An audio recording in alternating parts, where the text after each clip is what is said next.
Hello and welcome to The Perspective. I'm your host Rafiq Bal, and in today's show we'll be talking about Pakistan's foreign policy, the challenges and the way forward. Of course, we know if we talk about foreign policy, it's something that is, of course, goes hand to hand with the world's developments. And of course, we know that in these modern times there's a lot of changing dynamics going on in the world, and everyone knows as well foreign policy of every country is subject to these developments as well.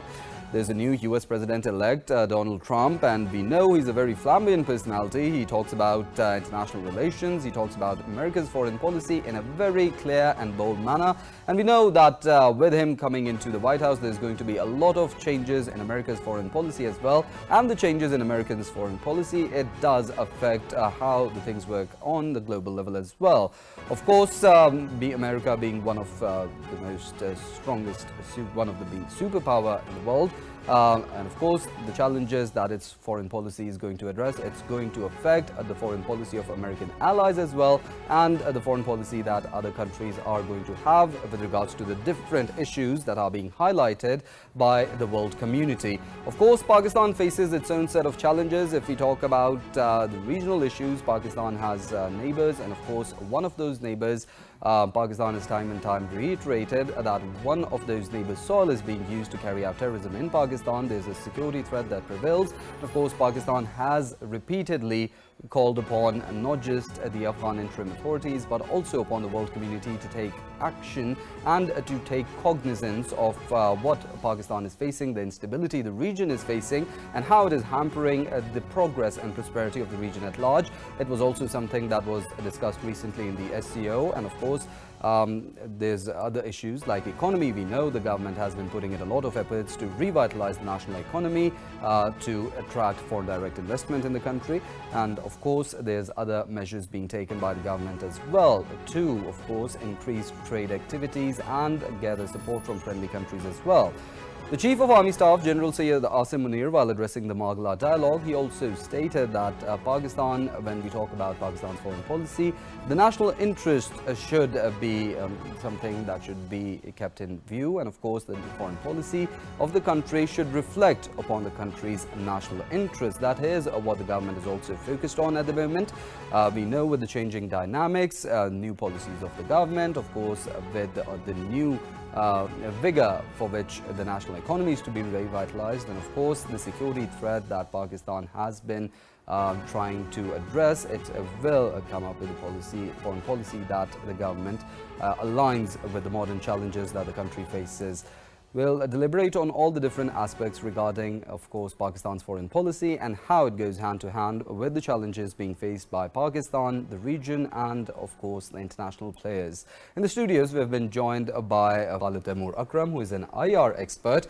Coming towards the studios, Mr. Khalid Taimur, of course, when we talk about the new president-elect, and of course the American foreign policy, we know he's talked about it in a very bold manner, in a very clear manner, and from his past presidency, we know he was very clear on a few issues as well, such as the Afghan peace process. What do you think is going to happen in this term? Yeah, first of all, we need to understand that in this term, he will be a more mature president, because during the last term, we would see him making many erratic decisions, making many decisions which were even not liked by Pentagon or CIA. He was practically not on talking terms with various agencies.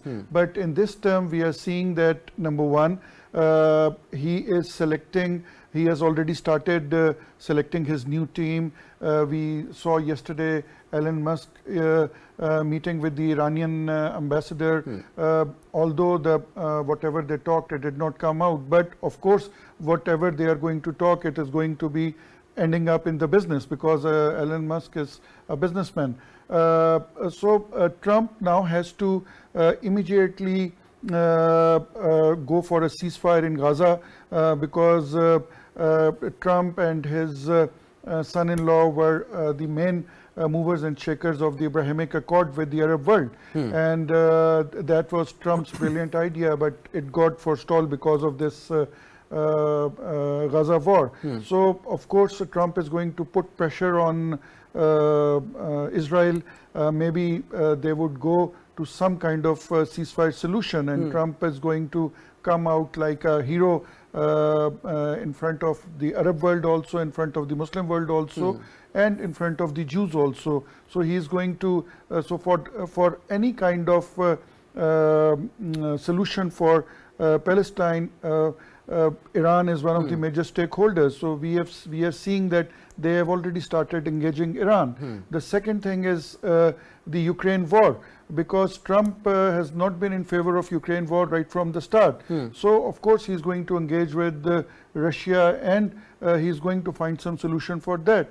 So if he has a solution for, he comes up with a solution for Gaza, if he comes up for the solution for Ukraine, then of course he's going to become a very popular statesman all over the world.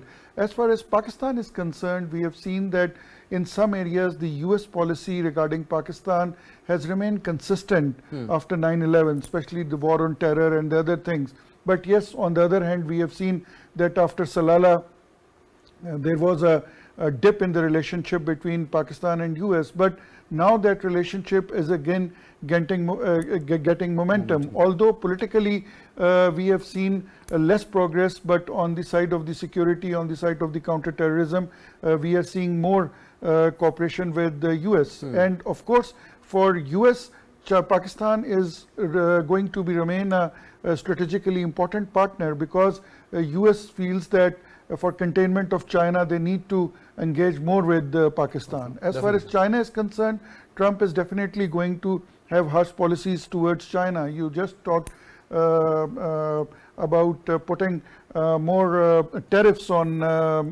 goods from Pakistan or other countries.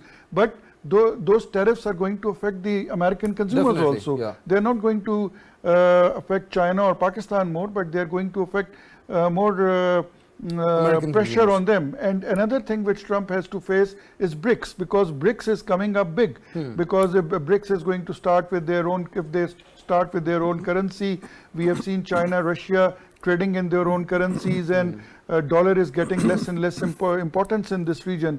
So Trump has to face with lots of things, but I think that during this tenure, he will be more focused on business diplomacy. He will be more focused on making bilateral friends, and of course he is not in favor of multilateralism, but in some places he has to sit with the Chinese. Like last year, President Xi Jinping and Joe Biden, they sat together during the APEC conference. This time the APEC conference held in the Latin American country, but the American president did not go, but President Joe Biden had gone to Peru, and he attended the APEC conference just yesterday. It concluded. So a lot of room for cooperation. That's what you're saying, of course. Mr. Khalid, Pakistan, when we talk about its foreign policy, of course, economy, it's one of the major factors that is being focused on at the moment. We know that the government has been putting in a lot of effort to revitalize the national economy. There's also a lot of effort by the government to increase foreign direct investment in the country and, of course, attract investors from our friendly countries and all over the world.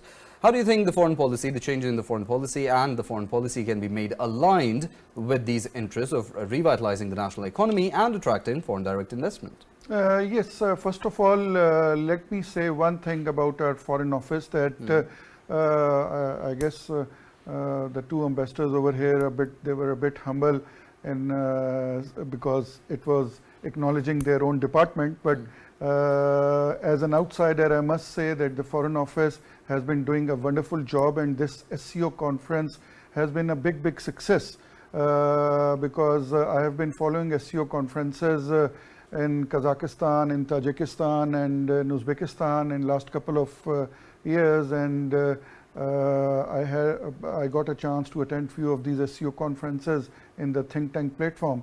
But I must appreciate the Foreign Office. I must appreciate that the way they have done their diplomacy, that all the head of the governments were not only they were here, but they had lots of other ministers who had come in their entourage. So it was not only SCO conference, but it was a sort of bilateral visit from all these government departments. And the foreign ministry had been like they were up and all the time. For 24 hours they were working, and it was an excellent show. And now coming over to the foreign direct investment, yes, we see the stock exchange going up. We see IMF giving us a 3-year plan, because previously it was a 1-year IMF plan, and after every 1 year the government was in panic. But now 3 years down the line, if we see there is some kind of stability we can see. Also we can see the role of SAFC, because as recently the army chief had said that we have converted the red tapeism into the red carpet. So what he meant was that we had made this SAFC for the foreign direct investors to come. We are seeing Saudi people coming. Yes. We are seeing the UAE coming in, and many other countries. But Yes. overall, if we see Pakistan's foreign policy, it has turned tremendously from a downward trend to an upward trend. Ambassador Johar Salim, once he was the foreign secretary, we saw him playing lots of role in that, and he had been on the top of everything. And now whatever legacy he has left, the foreign office is continuing it with that. Well, definitely, both the ambassadors that are with us in, of course, this conversation, they have played a tremendous role in representing Pakistan and, of course, promoting Pakistan's national interest. Mr. Khalid Taimur, of course, as they say, you cannot change your neighbors, but of course, you can change how you choose to deal with them. How do you comment on that? Yes, because we have to look at two neighbors, one towards east and China, Afghanistan and India both. So we have been, I would say, in last couple of years, very trying to be very cooperative and friendly with India, but at the same time we have seen India had been hitting hard right from starting from Article 370, then 35A, then India coming hard on Pakistan now. They are trying to play the cricket politics and everything. So we have seen in last couple of years, India has not shown any kind of friendship hand or any kind of thing towards Pakistan. They have been blaming Pakistan for cross-border terrorism. They would be hypocrites if they did, because yes, they've been doing quite the opposite. And similarly, we are seeing towards in Afghanistan also, after the Taliban regime had come in power, they have been at odds with us on many things. They are not cooperating with us on the issue of the militants. They have not been cooperating with us on many things, but at the same time they want us to do their transit trade through them. As per the UN statistics, Taliban during their first year of the government, they earned more than $1 billion through transit trade from various countries. Iran sending their goods to Central Asia, Tajikistan using that corridor, Pakistan using that corridor. So I would say that Pakistan's policy had been very moderate, but now with Trump in power, we can foresee that he may put some kind of pressure on India to have good terms with Pakistan, but that would depend on that how Trump would deal with Pakistan. Yes, Pakistan's importance will remain there because Trump has to deal with Iran, Trump has to deal with so many other things.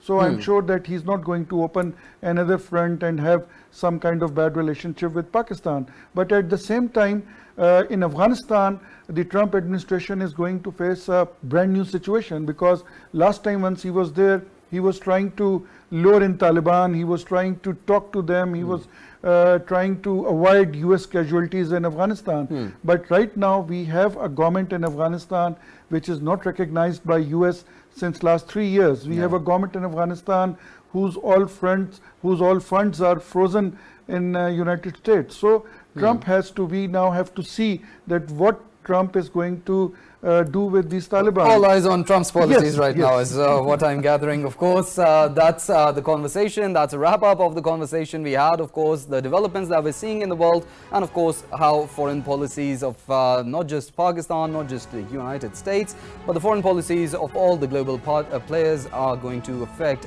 these, of course, challenges and how they're going to be resolved. I'd like to thank Khalid Taimur Akram, who is an IR expert. Thank you all for your time and being part of the conversation. Of course, see you same time tomorrow. That wraps up the foreign policy aspect for today. See you same time tomorrow. Till then, take care.